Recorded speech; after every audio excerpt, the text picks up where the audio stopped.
And next week, which would be the last day in November, November 30th? I'm told you have the 1943 Phantom of the Opera.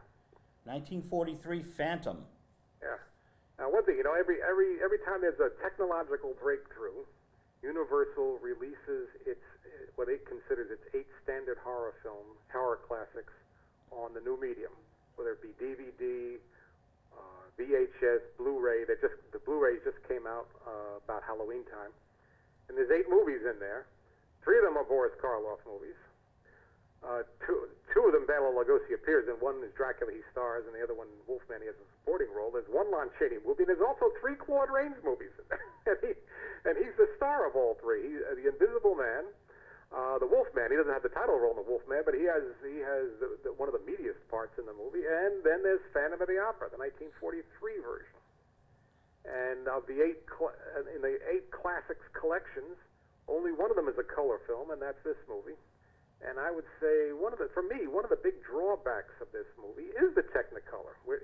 You were talking a few minutes ago about how today's filmmakers sometimes become a bit overly concerned with the special effects and what the technology can do and not focusing on the story.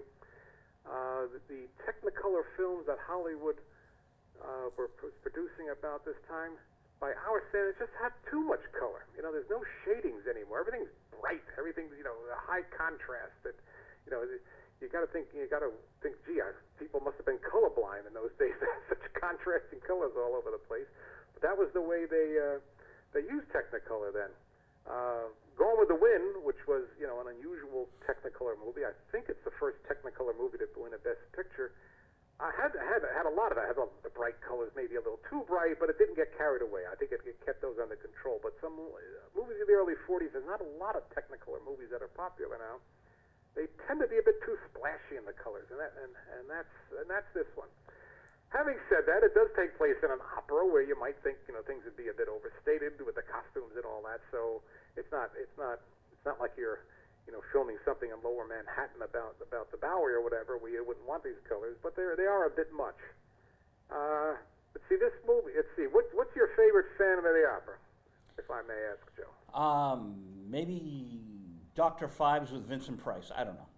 Oh, okay. Well, that's not the Phantom, let's see, there's 1925 Phantom of the Opera, the silent version with Lon Chaney, which is the official classic. That doesn't... I'm not a big fan of them. What, silence or Phantom of the Opera movies. Okay. But Dr. Fives is along the lines, isn't it? Yeah.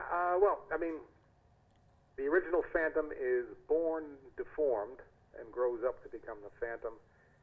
Starting with this movie, the Phantom is not born deformed. He is born normal and becomes mutilated in an accident, and that's when he comes back looking for revenge. Starting with this movie, the tale starts to turn a bit in that sense. It becomes more of a tale of getting even with a part of society rather than hating all of humanity for having been made different than they are. Again, Claude Rains is in this movie. He's 53 years old. The romantic lead is Nelson Eddy. He's 42 years old. His competition for the hand of the lady is played by an actor named Edward Barrier. He is 37 years old, and the object of all their attention is a woman named Susanna Forster, who's only 18. Okay. They got all these older guys chasing her around. You got to feel sorry for her for the movie. Though when she did marry, she married a few years after this movie. She did marry a guy 20 years older than her, so maybe that's telling us something. Well, my next obvious question is, did she star in any Alfred Hitchcock movies? No, in fact, she, you know who Deanna Durbin was? No. She was, about the time Shirley Temple got too old to play the kind of role she was playing, Deanna Durbin stepped in and became a new juvenile star. And she was at Universal Studios, and just as horror movies had saved Universal in the 1930s, early 1930s, you can say that Deanna Durbin saved Universal in the late 1930s. And Susanna Foster was kind of like the poor man's Deanna Durbin. And one of the reasons she was around the studio is the studio was grooming her to take over for Deanna Durbin. If Deanna Durbin left or Deanna Durbin got out of hand. In fact, Deanna Durbin was offered the lead role in this movie, and she turned it down. So, without any ceremony, they put Suzanne Foster in to play the role, as if to say to Deanna Durbin, we can get along without you. The irony is both their careers would be over very soon. Deanna Durbin basically outgrew her screen persona, and Susanna Foster never had a chance to grow into hers because she had been under contract to MGM and was not handled well, she thought, and then Paramount, and then Universal, and when she was about 20 years old, she just says, I don't need this, and she basically turned her back. So after, this movie's made in 1943, after 1945, she's 20 years old. I think for the rest of her life, after 1945, she has one film appearance, which I believe is kind of like a guest appearance. Wow. And she just turned her back on it. Well, it's a very touchy industry, the entertainment industry, whether you're in music, books, or film. It's very fickle, and you've got to have a very strong persona. Well, that's basically what she herself said. She said, I never had the ambition that you need to really get to the top. That, talent and all that is great, but you got to have the drive. And she said, basically she said she didn't want it enough to succeed in Hollywood, so she just turned her back on it. Let's see, what else can we say about her? Excuse me, Nelson Eddy. Nelson Eddy, as I said, is 42. He's been a great tenor. Excuse me, a baritone. Eddy was a baritone. In Hollywood through the 30s, mainly at MGM. The MGM years are behind him, but he's quite good in this movie as far as singing. The acting, he was always a bit, he didn't underplay a scene, let's say. He was always a bit operatic for that. But the singing scenes he has, he's just amazing to listen to. And if you watch the movie closely, there is a sculpted figure of Susanna Foster, the leading female character in the movie. And Eddy, who was a talented sculptor in his spare time, actually made that. So, he sang and he sculpted, and he acted. And I guess the acting is the third most highly ranked of his talents. One thing about this movie, and it makes me sad when I watch it. This is the early 1940s. Universal had made a lot of horror movies in the early 30s. Then they were basically banned through the late 30s, and then they came back in the early 40s. And their new horror star is Lon Chaney Jr. By 1943, he's played the Wolfman, he's played Frankenstein Monster, he's played the Mummy, he's played Dracula. But the one he would really like to play is his father's old role, Phantom of the Opera, and they wouldn't give it to him. And the other role he would have liked to have played would have been Hunchback of Notre Dame, and he couldn't get that either. So I think it would be a more interesting movie if they had given Chaney a chance at the role. And, really? One of the things Claude Rains, I think, had going against him in this kind of, and Claude Rains is a very fine actor, and he's near his peak. I mean, this is the same year he'll make Casablanca, which is, I guess, is his most famous image role. But he's a top character actor in Hollywood, but he's also 5'3". Munsters, you can argue, should be on the tall side. Peter Lorre gets away with that because he's so goddamn odd and sinister.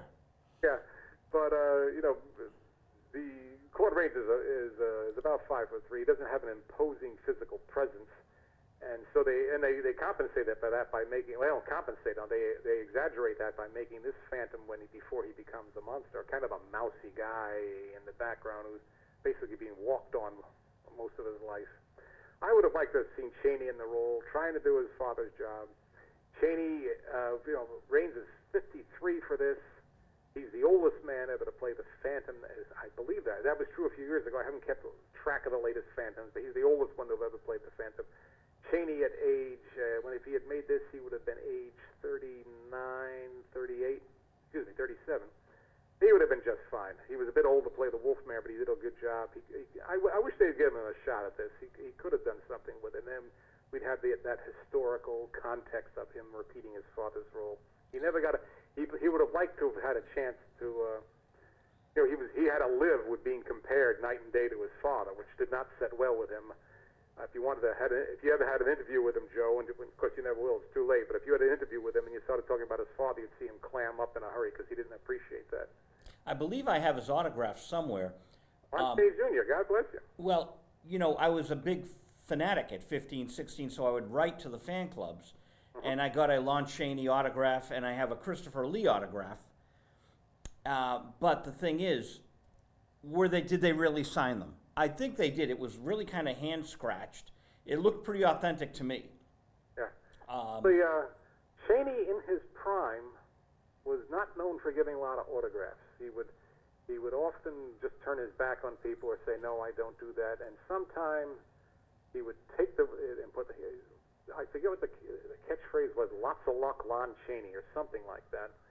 But you would have gotten one from him later in life, and I don't know if he had mellowed, or I don't know if the fan club would have arranged things. And maybe these guys appreciated that there was a small core audience that was watching the horror movies like we discussed weeks back. And, Famous Monsters of Filmland, it was there in the back, And so you join these clubs and you would have, hey, look, the Mary Wilson fan club has access to Mary Wilson. So, who's to say? Yeah, well, I mean, you could probably get it verified one way or the other by somebody who knows about these things. But finding it now, having these huge storage areas, finding the stuff, collecting it, and then finding it is just two different things nowadays too. Joe, you are so right, and this is a word for all the younger collectors out there. The day will come when you have everything, but you can't find anything. It's amazing. My wife is sitting over there laughing as I say this because I don't know where anything is. So.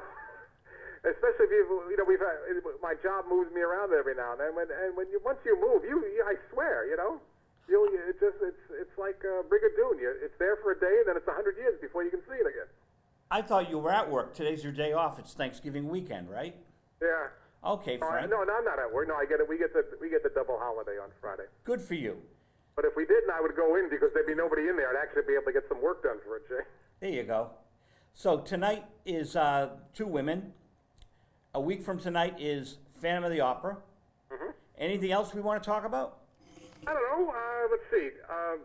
So I won't be talking to you next week, right? Next week I have Sophie on from England.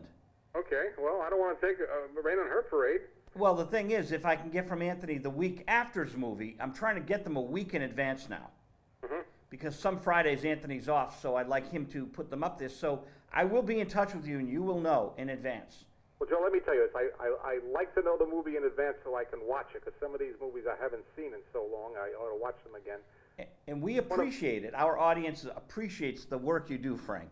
But it is one of my fantasies that you call in one day with a movie I've never heard of and had no warning, and I have to wing it all the way. And if you have regular listeners, they can probably tell when I haven't seen the movie too recently, because sometimes I just don't have time to watch it. And but I would like to see how I'd handle that. If you have, I can help you fill your hour if you want to talk a bit more. Or we can go now. No, because I have to edit this now and get it ready for prime time. All right. Well, you do that because you only got a few hours before it has to play, right? That's right. Frank Dello Stritto, happy holiday, man. Same to you. Bye-bye. Bye. And that's our show for today. It's 5:37 here at WinCAM on Friday afternoon, November 23rd. Hope everyone had a great Thanksgiving, and we've got a lot of surprises in store for the next few weeks and beyond. Visual Radio.